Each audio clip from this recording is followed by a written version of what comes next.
guys! We're going to try this out and see how it works. I thought you might want to say hello to my little kitty. Her name's Penelope. You guys probably have heard me talk about her in class before. She is joining me right now. She's loving having us home. I miss you guys, and I hope you're having fun at home with your families. And this week, we would be working on the letter X and also talking about spring. So I thought it might be fun for me to read you guys a book. It's called The Parable of the Lily, and it's a springtime book. And it talks about God's love for us. So let's read this book. It's called The Parable of the Lily. The author is Liz Curtis Higgs. You guys remember the author is the one that writes the words. And the illustrator is Nancy Munger. The illustrator is the one that draws the pictures. One wintry day, the farmer's young daughter shuffled through the snow, headed for the mailbox at the end of the lane. It was cold. Hasn't been too cold lately. It's starting to warm up a little bit. She peered inside the mailbox and found a small white envelope. Surprise! It was addressed to her. Dear Maggie, the letter began, I am sending a very special gift just for you. Look for it soon. Isn't it fun to get special gifts in the mail?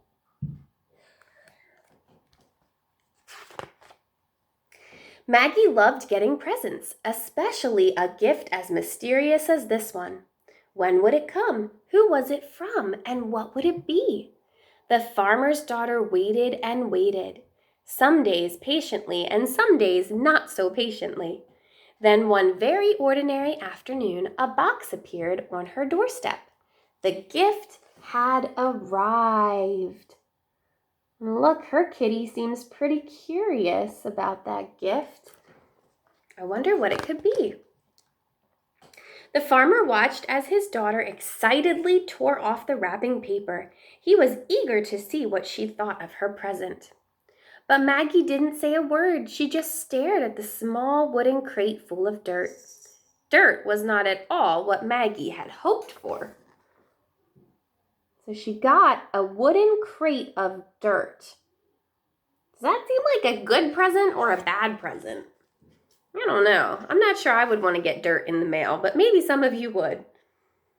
Poking out of this soil was a small piece of paper that told Maggie how to care for her gift. Hide it in a cool, dark place, water as needed, and when spring comes, bring into the light. Then she knew it must be a growing thing, like a bulb that would someday bloom into a plant.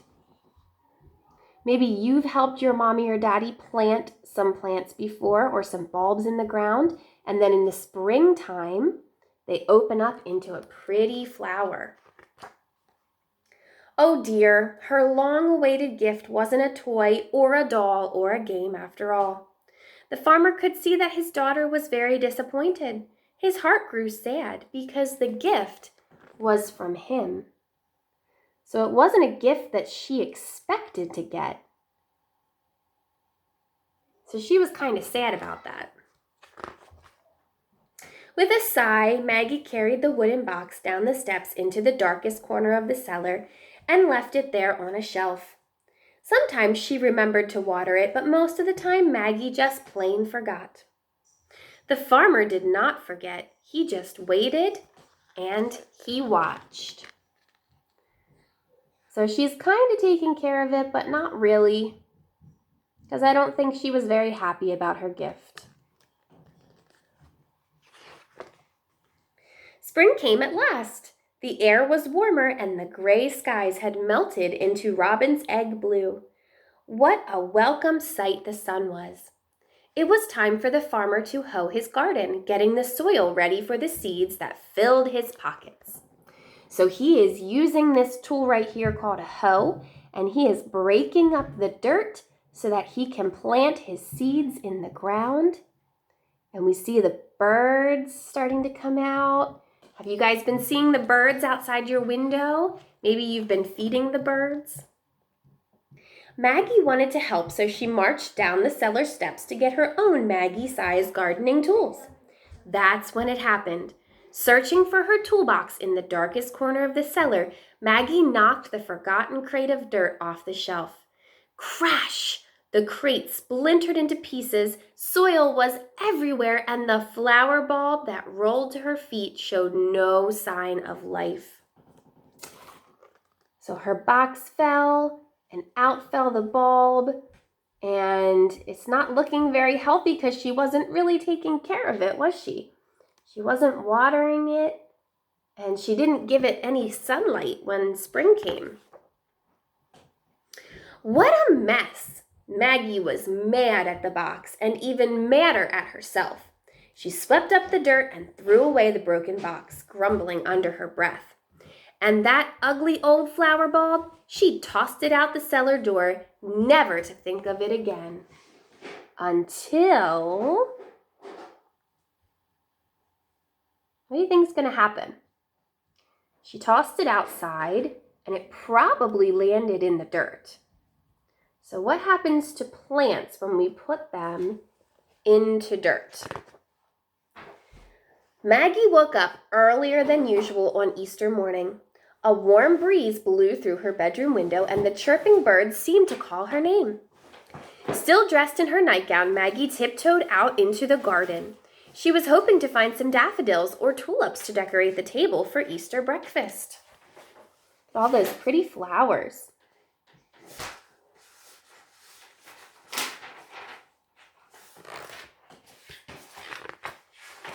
That's when she saw it.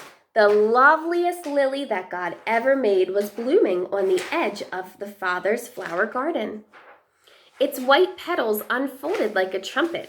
Its leaves were green with new life. Its scent was as fragrant as the most expensive perfume. Look at that beautiful flower. Where do you guys think that flower came from? Do you think it just appeared? Or do you think maybe it came from that bulb that she threw up the attic steps into the dirt? Maggie knew all at once what had happened. She didn't know whether to laugh or cry or shout with joy. So Maggie did all three at once. Wake up, everybody, wake up. Come see, the gift is alive. Her family hurried out to the garden. They couldn't believe their eyes, so much beauty from such an ugly box of dirt. So that gift that she wasn't too excited about turned out to be a really special gift. Turned into this beautiful flower. Maggie noticed the farmer standing in the doorway quietly watching. His smile gave away his secret. "Father, it was you who gave me the lily," Maggie squealed with delight. Suddenly, her little girl smile began to fade. Oh dear, she had thrown away her father's gift without so much as a thank you. How that must have hurt him. "I'm sorry, Daddy," she said, putting her little arms around his big waist. "Will you forgive me?" "Oh, my child," the farmer whispered, hugging her tight. "That's what Easter is all about." So the father forgave his daughter for throwing his gift away, and the gift turned into be something beautiful that Maggie really loved. And that's just like the gift that God gave us. God gave us the gift of his son, Jesus, and his son came and died on the cross for all of our sins. Remember, those sins are those things that we think, that we say, or that we do that are not pleasing to God. So God sent Jesus down the cross for us to take away all those yucky sins. And if we ask him to live in our hearts, he'll live in our hearts forever, and he'll be our special friend. And that's the special gift that God has given us. Just like the father gave the lily to the daughter, God sent his son Jesus for us as our special gift. So I hope you guys are enjoying your time at home. I miss you. I can't wait to see you again and give you great big hugs. And I send all of my love to you. Bye, guys.